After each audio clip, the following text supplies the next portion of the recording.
Okay, Tomek Sistiko. It is the afternoon of December 10th, 2014. In the waning part of the moon, Itochkanako Kotoinit tests, when the rivers all freeze over, and we are experiencing quite warm weather right now. It is about 11 degrees above zero. The pond is thawing. It's warm enough that I'm just wearing basically a long sleeve shirt and sandals on my feet. Pretty warm outside. Much different than it was even last week, but certainly from the week before when it was getting down 20, 30 below. So this is kind of how it goes though in winter. We get these waves of warm and cold here. So I'm going to take a walk around the pond today. I can see it's thawing out quite a bit. I'm sure the beavers have had open water access the last few days at least. And I'm going to see what else I encounter as I take a lap around. Yeah, so perhaps I was wrong about the beavers. Looking around their lodge, I don't see any really open water. And I haven't seen any along the shoreline either. So there's a lot of meltwater on top, and if it stays like this much longer, I imagine we would have open water. There may be just at the very edge of the lodge some openings. Hard to say. Over this way, where we had the long-tail weasel the other week, as well as the young porcupine. Now that the snow is melted, it's very difficult to, I don't see any tracks of either of them. I did a little lap around the green pump house here, where I suspect the long-tail weasel is living, and I didn't see any prints, but in the snow or in any spots of mud, but that doesn't mean that he hasn't been running around. Yeah, so no sign of the little porcupine. This will be the second week in a row with no young porcupine sighting here. But just like the weasel, that doesn't mean that the little porcupine isn't around. He very well, or she very well could be. She just doesn't happen to be out in the trees or on this golf greens at the moment. Alright, now I am over by the bullberry brush and currant plants on the extreme south end of the pond. And here I have found our little porcupine friend. So she's moved over. Now she's working in the bullberries. I don't know if she's actually picking remaining bullberries or if she is eating the maybe the new buds, because there really isn't a lot of bullberries here.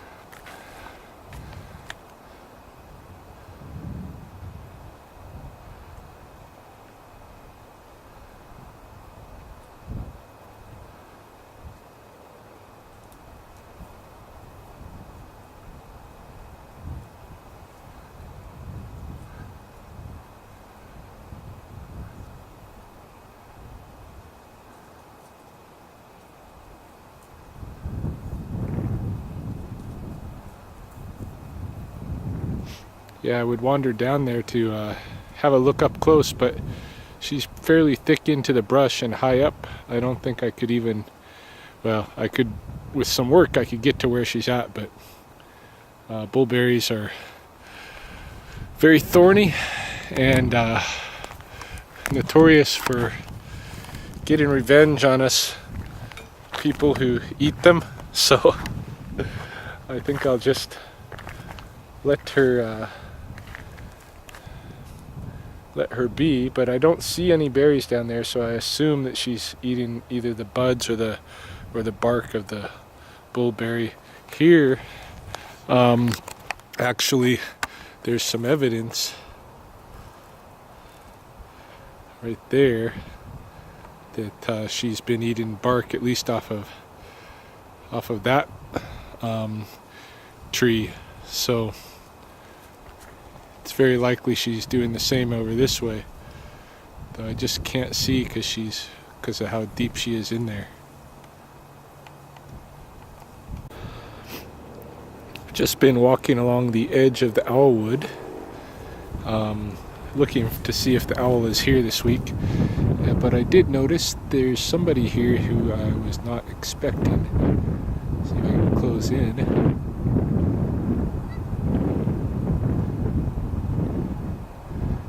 There he is, Mr. Robin.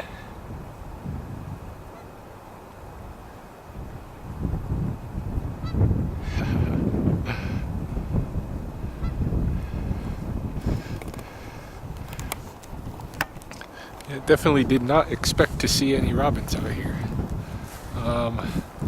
Up this way, I think I just saw some smaller birds. They might be chickadees.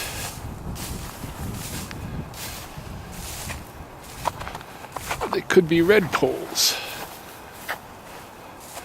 Come check it out.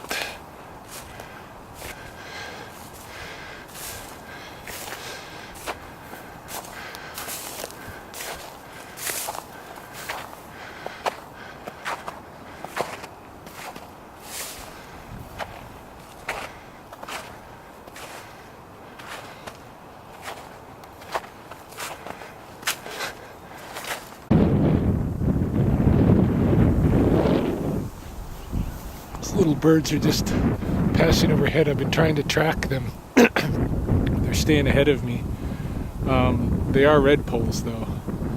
I just like to get a nice shot of them. There's probably about a dozen or so redpolls.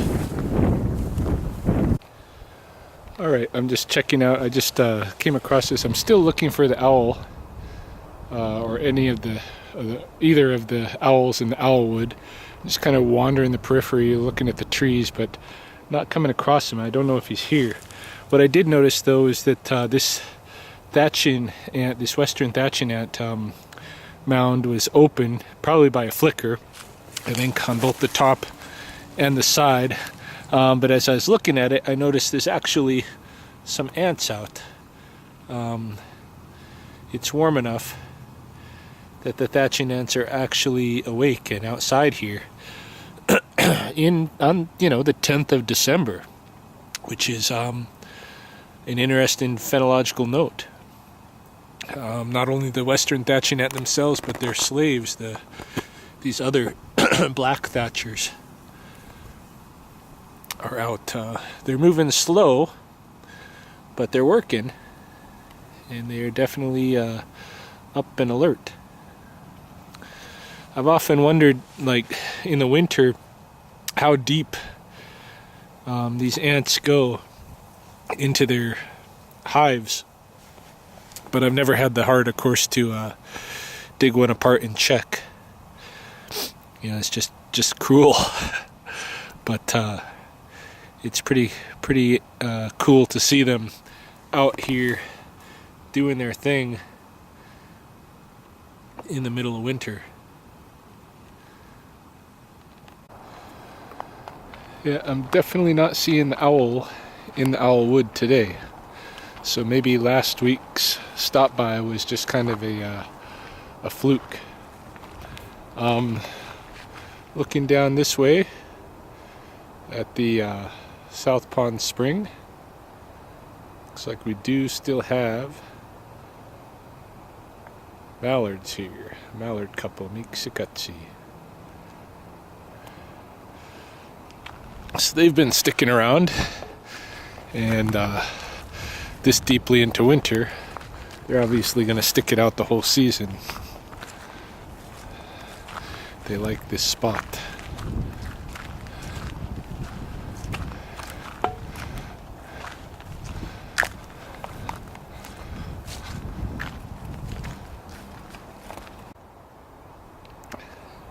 Out on the river here, we do have a couple of golden eyes today. So far I just see the one couple. No sight of the mergansers who were hanging out here last week. There goes a flicker.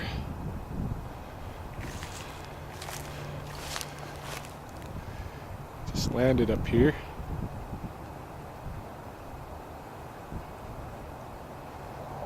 Red-shafted, aka northern flicker.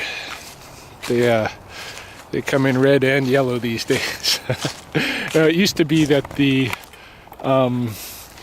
flickers were considered by Westerners, Western ornithologists used to consider the flickers with the red-shafted feathers as a different species or subspecies from the flicker with the yellow-shafted feathers. In the Blackfoot language, they were always considered the same. Mi kaniki soi is what they were called in Blackfoot. But there's actually a few kind of instances of the same thing. Like, for instance, here we have 3 different types of balsam trees. We got the balsam poplar, we got the western cottonwood, and the narrowleaf cottonwood. Now, if you actually go around and look at these trees, you will see that that you do have hybrids of the 3 different species, and so they are, in a way, they defy the species label, because a species is supposed to be a breeding population, basically, and that ability to breed with one another typically defines the boundary of a species. But these trees definitely hybridize, and in Blackfoot they're all just called seetsixim. So it's always just been considered one species. I find those kind of things interesting, because this is, really indigenous science. Examples of indigenous science, already being on the ball with things that Western science is just learning. Yeah, so I've made my way all the way around the pond with not too much more to report. I did run into 2 female and 1 male pheasant, ringneck pheasant, and 4 gray partridges. All of them, the pheasants and the partridges, blasted up and took off. They knew I was there before I did, so they did the typical game hen kind of thing and shot off before I could get them on film. I also did see 2 ravens pass overhead, and I didn't get them on film. But yeah, other than that, what did we learn today? Well, we saw that when the weather warms up, the thatching ants, and actually I'm surprised I haven't seen other insects, because typically I see certain spiders and flies when the weather gets this warm as well, but I haven't seen any of them. I did go check at the local rattlesnake den after seeing the thatching ants up and about, and I didn't expect to see the snakes up, and sure enough they weren't, but I thought it was worth checking. I did, however, here in the parking lot find a deceased garter snake,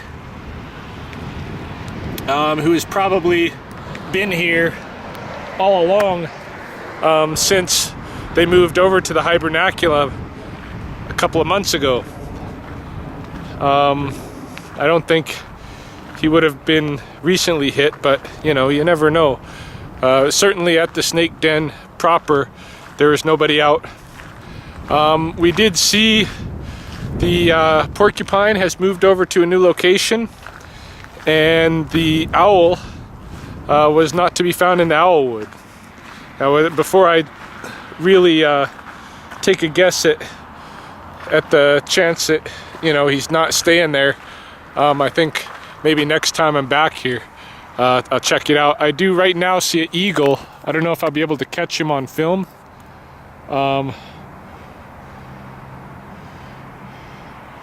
Let's see.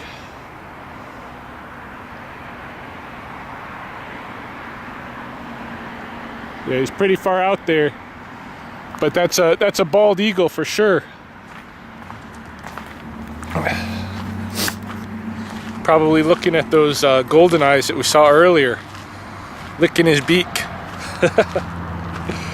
But yeah, that's about it for today. Not a whole lot, but really warm temperatures. It's not completely out of the ordinary to get temperatures like this in the winter in waves. You know, we get a cold, then we get a Chinook, warms up for a few days, and it gets cold again. It's Wednesday now, and my understanding is it's going to be snowing again by the weekend. So this is the way it goes. But it was cool to see the ants out. I have never seen the ants out this deep into winter, though I would have expected to see some other insects. Anyhow, that's it for today. Check back again next week or sooner.